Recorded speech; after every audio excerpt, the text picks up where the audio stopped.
В 1754 году 20 сентября по старому стилю или 1 октября по новому родился великий князь Павел Петрович, будущий император Павел I, одна из самых противоречивых фигур русской истории. Сын великой Екатерины и отнюдь не великого императора Петра III, хотя, судя по портретам, удивительно похожий на отца.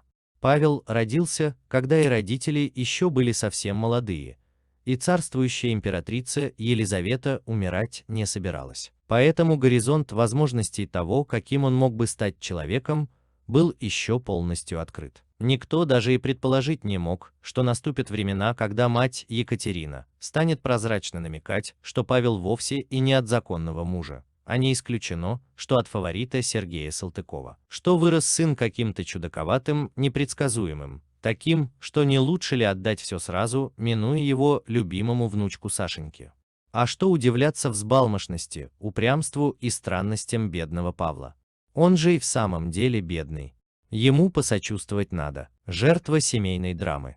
Мать свергает отца с трона. Днями спустя умирает отец, безусловно, насильственной смертью. Павлу тогда 8 лет.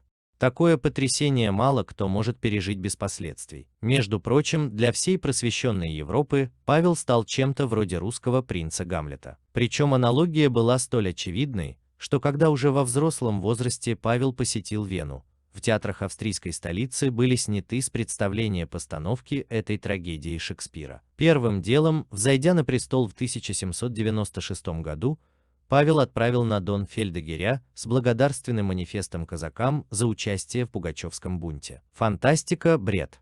Так ведь Пугачев выдавал себя за чудесно спасшегося императора Петра III, отца Павла.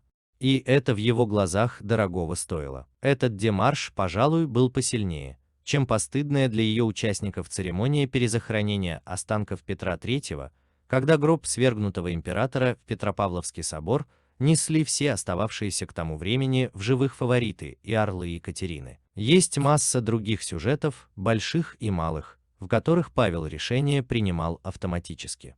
Если матушка делала так, то он все переиначивал. С французами рассорилась из-за революции.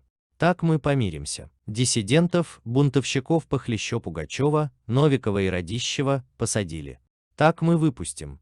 И все это совершенно вне логики представлений о национальной безопасности, сохранении абсолютистских устоев. Он словно нарочно рыл себе яму, в которую довольно скоро и угодил. Но иначе он просто не мог. И в этом смысле Павел – это грубейший просчет Екатерины, ее самое крупное поражение не просто в личной жизни, но и в большой политике. Неужели эта мудрая женщина не понимала, какому человеку все в конце концов достанется? Понимала, но, похоже, тут никакого поля для маневра у нее не было. Первые 10 лет ее царствования Екатерину воспринимали как регентшу при еще несовершеннолетнем сыне. Следующие 20 лет она просто обманывала ожидания взрослого принца Гамлета. Павел становился ежедневным живым укором ее нелегитимности. И сколько бы она ни говорила ему, что он чудовище, которому нельзя доверить управление государством, все так и случится. И только потом при Александре все опять станет как при бабушке, просвещенно, цивилизованно и предсказуемо.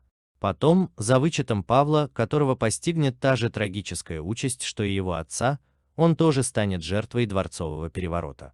А такие вещи даром не проходят. История за них мстит. Не отсюда ли все последующие трагедии дома Романовых?